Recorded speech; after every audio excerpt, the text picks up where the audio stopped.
Huellas ancestrales. Huellas ancestrales, reconectándonos con la Madre Tierra, un programa realizado bajo la coordinación de OSIT, ITP o PIAC WWF. Bienvenidos a Huellas Ancestrales, un espacio pensado desde nuestra Amazonía, en el que compartiremos saberes para reconectarnos con la Madre Tierra. Esta es una iniciativa del Programa de Formación para la Gobernanza Territorial Indígena. Antes de empezar, saludamos a todas las comunidades indígenas que nos escuchan en el Putumayo. Su aporte invaluable a la conservación de la madre naturaleza es la razón de este programa. En los episodios anteriores hemos hablado sobre el Programa de Formación en Gobernanza Territorial Indígena, una iniciativa que brinda herramientas a las comunidades indígenas para que puedan fortalecer los procesos de gobernanza en sus territorios, a través del diálogo sobre los elementos como la Madre Tierra, la espiritualidad, la familia, la comunidad y el buen vivir.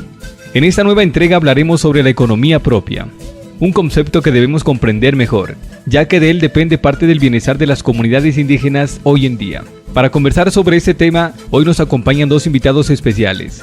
Jairo Tocancipá, docente del Departamento de Antropología de la Universidad del Cauca, y Nelly Zoraida Jacanamejoy Jamioy, de la comunidad Kamsá Villad, Aguacat Huillet, estudiante de la segunda promoción del Programa de Formación de Gobernanza Territorial Indígena. Antes, los pueblos indígenas utilizaban el trueque como la principal forma de economía propia. Las familias vivían a partir de lo que sembraban, recolectaban y cazaban, y lo compartían entre los distintos miembros de la comunidad. Hoy en día, aunque esta práctica se sigue haciendo con algunos productos, ha disminuido debido a los cambios en sus territorios y a las transformaciones de sus usos y costumbres, incluida la manera en la que producen, intercambian y distribuyen lo que la naturaleza les da. Por esta razón, entender la economía indígena y saber cómo debe adaptarse en estos tiempos se ha vuelto un elemento fundamental para brindar sostenibilidad e identidad a las comunidades indígenas del Putumayo. Le damos la palabra a Nelly Zoraida Jacanamejoy para que nos hable sobre el significado y la importancia que tiene la economía propia, según la cosmovisión indígena.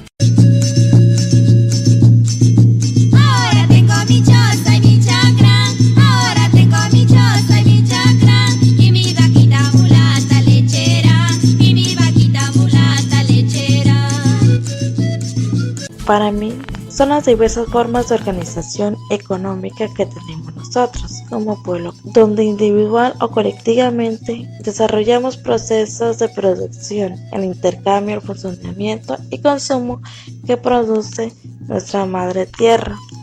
En la economía propia, el uso de los recursos que produce la madre tierra es muy equilibrado y armónico. Por lo tanto, tenemos alimentos en todo el tiempo, mientras que en la economía general no se tiene en cuenta que los recursos naturales son limitados y únicamente se aferran al concepto de la oferta y la demanda, sin importar la madre tierra también se cansa, o sea, el uso indiscriminado de los recursos naturales. Los mercados indígenas desde mucho antes de la economía colonial, o sea, desde que antes de que llegaran los españoles, ya cumplíamos funciones principales como el intercambio de productos, o es decir, el trueque. Esta actividad se realizaba en la comunidad o hasta con otros pueblos lejanos, sin importar el precio o la calidad del mismo. En cambio, el mercado general es independiente y siempre apunta al factor del dinero y la exigencia del producto, que a mejor calidad, mayor es el precio. Gracias a Nelly Zoraida Jacanamejoy por estas palabras. El turno ahora es de Jairo Tocancipá, quien nos hablará sobre los retos, las amenazas y las posibles soluciones para darle un buen manejo a la tensión entre la economía propia y la economía global, según su experiencia trabajando en comunidades indígenas. ¿Cómo se maneja la tensión entre economía occidental y la economía de los pueblos indígenas, según su experiencia trabajando con comunidades indígenas?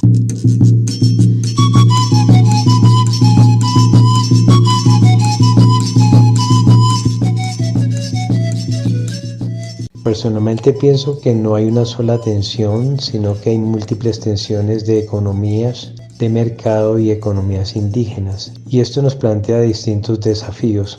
Uno de ellos para los pueblos y nacionalidades indígenas es poder tener un mayor conocimiento de su territorio y por supuesto un control de los recursos. Eso es muy importante porque dentro de un territorio determinado amplio, especialmente en la Amazonía, hay distintas interacciones entre pueblos indígenas y mercado. Hay pueblos que tienen, digamos, relaciones más estrechas con el mercado, uno lo tiene medianamente y otro lo tiene mucho más lejanamente. Entonces esas tensiones tienen que ser estudiadas a la luz de lo que realmente desean los pueblos, qué recursos están disponibles en los territorios que puedan ser ofrecidos y que puedan, digamos, resolver sus necesidades en sus propios territorios. Y eso plantea también otros desafíos de cómo aprovechar otros conocimientos de otras latitudes, la academia, las universidades, los centros de investigación, cómo pueden aportar en esos conocimientos para aprovechar esos recursos sin que implique una imposición de formas de pensamiento sobre el pensamiento indígena. Hay una tensión muy importante porque cuando se establecen esos proyectos de cooperación, a veces terminan las instituciones imponiendo el pensamiento y el pensamiento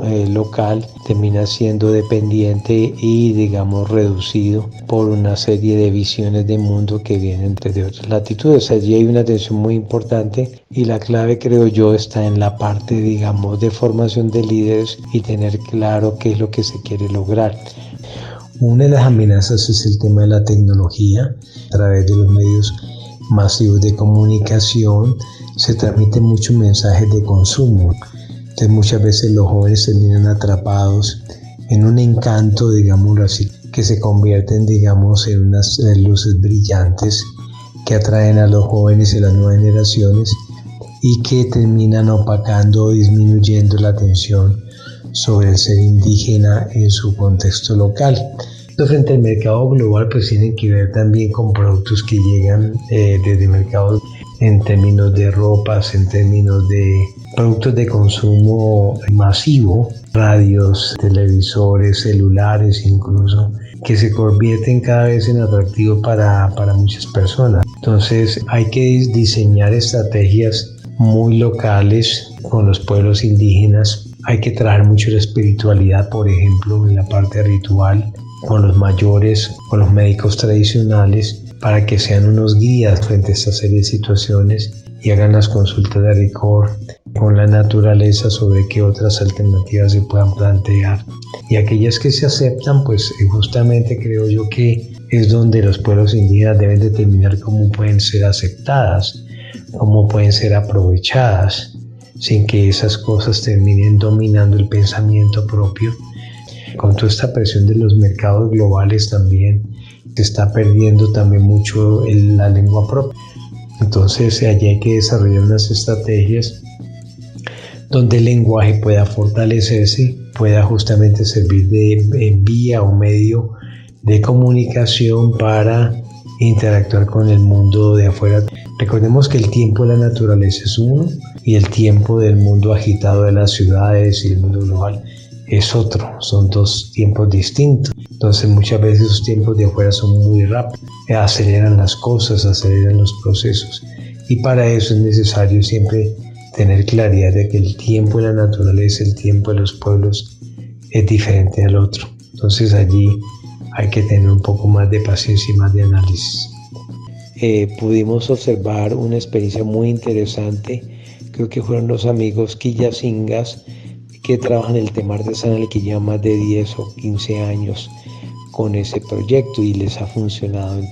Allí hay un ejemplo muy importante donde el primer aspecto es que para que las cosas funcionen deben ser completamente monitoreadas o, digamos, hacerle seguimiento a las actividades de tal manera que se pueda determinar cuando un producto está siendo bien recibido o no está siendo bien recibido, porque las economías cambian, los mercados cambian, la gente cambia, digamos.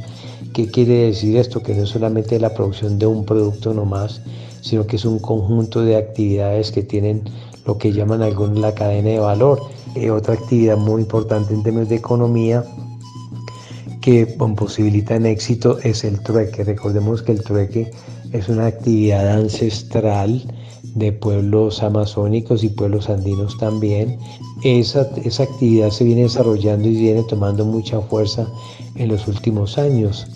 Me parece que es una forma de éxito que es muy importante sostener y mantener, sobre todo en periodos de crisis. Finalmente, esas economías que son exitosas, además de tener un acompañamiento, además de diversificar el producto, además de corresponder con el pensamiento indígena, tienen otro papel muy importante, otro elemento importante, que es la formación. Es decir, en esos emprendimientos indígenas yo he observado que hay varios líderes que se han formado, se han capacitado, aprenden a manejar el negocio, aprenden a identificar mercados, aprenden a llevar una contabilidad, aprenden a reducir los gastos, los costos en la producción. Y eso es muy importante porque eso es parte del monitoreo y el seguimiento. Tiene que ver con cómo hacemos nosotros las cosas. Y uno lo ve en las artesanías, ¿no? En las artesanías, los detalles, el cuidado que tiene la pieza. Ahí va amor, va cariño, va afecto, va un espíritu en el objeto que se está vendiendo. Entonces la gente lo compra con aprecio y paga el precio, porque sabe que lleva un trabajo muy dedicado en ese sentido. Y se convierte en una especie de mercado muy especializado. Entonces siempre estas cosas son muy importantes de ver. Cada vez más los emprendimientos indígenas se ven, digamos, expuestos a estos desafíos del mercado. Si los pueblos indígenas quieren entrar en esos mercados, pues tienen que examinar cuáles son sus recursos, cuáles son sus valores y cómo esos valores se transfieren dentro de esos productos que puedan llevar ese mensaje de fortalecimiento de la cultura propia o la cultura local. Ahí está uno de los mayores desafíos en cuanto a los emprendimientos indígenas y, por supuesto, en su sostenibilidad. Para los pueblos indígenas, la economía se basa en los conocimientos ancestrales que mantienen el bienestar de sus territorios, pues cuando estos territorios están bien cuidados, proveen todo lo que necesitan para la producción y el desarrollo de la economía propia. Por esta razón, en las comunidades indígenas, la concepción de riqueza es muy distinta a la occidental. Una comunidad indígena rica es una comunidad con tradiciones, lengua y espiritualidad fortalecidos. Para entender mejor ese tema, hablamos con Nelly Zoraida Jacanamijoy sobre la relación entre economía propia, territorio, autonomía y madre tierra, sus retos y algunos sitios importantes para resolverlos, como el Aján, también conocido como la Chagra. Ahora tengo mi choza y mi chacra, ahora tengo mi choza y mi chacra, y mi vaquita mulata lechera, y mi vaquita mulata lechera. Los retos de la administración de los pueblos indígenas son administrar los recursos naturales, ya que la economía indígena está basada en la diversidad, en los conocimientos y saberes que nos permiten el buen manejo de los recursos naturales. San Mamá, nuestra madre tierra, nos dio la vida, nos da el sustento, y de ella hemos aprendido y seguimos adquiriendo conocimiento, como lo es el Jaján, que es un espacio de pervivencia, en donde nos permite el cuidado de las personas y de nuestras familias a través de las plantas medicinales, y a su vez es fundamental para el equilibrio entre el hombre y la naturaleza, o sea, el físico y espiritual. La relación que existe entre la economía propia y gobernanza territorial es que buscamos fortalecer el respeto a San Mamá, realizando una serie de conocimientos de prácticas propias ancestrales, así como en la gobernanza territorial. Es un sistema de autoridades propios basados en el respeto, los valores, la solidaridad y saberes ancestrales propios, es decir, trabajo llenan, el buen vivir.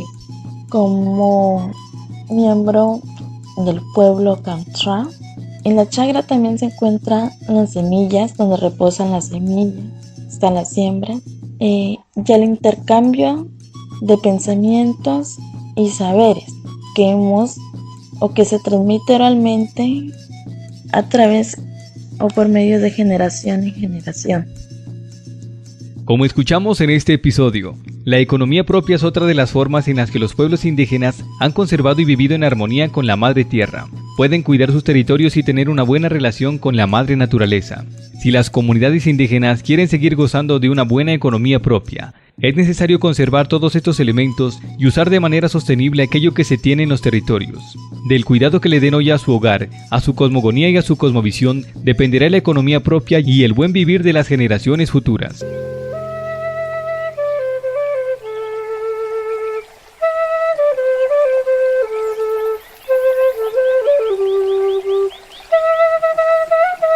Usted acaba de escuchar el programa radial Huellas Ancestrales, una iniciativa del Programa de Formación para la Gobernanza Territorial Indígena. En esta emisión nos acompañamos, en la voz de narrador Felipe Ortega, en la producción Radio Guaira 104.7 FM, en la reportería Miller Pinta de la WWF Colombia. El guión fue preparado por el Comité Pedagógico Local del Programa de Formación en Gobernanza Territorial Indígena, con el apoyo de Verónica Telles y Luisa Ortiz de la WWF Colombia. Nos despedimos, pero antes le recordamos a las y los participantes de nuestro programa continuar con el desarrollo de nuestra bitácora y los trabajos en campo. Deseamos que en este tiempo logremos reconectarnos con nuestra madre tierra. Gracias por oírnos. No te pierdas nuestro próximo episodio, todos los sábados de 5 a 5 y 15 de la tarde y los domingos de 8 a 8 y 15 de la mañana. Recuerda, también puedes oír este y otros programas en la página web ocip.org.co, itp.edu.co, en el canal de YouTube de la OPIAC, www.org.co.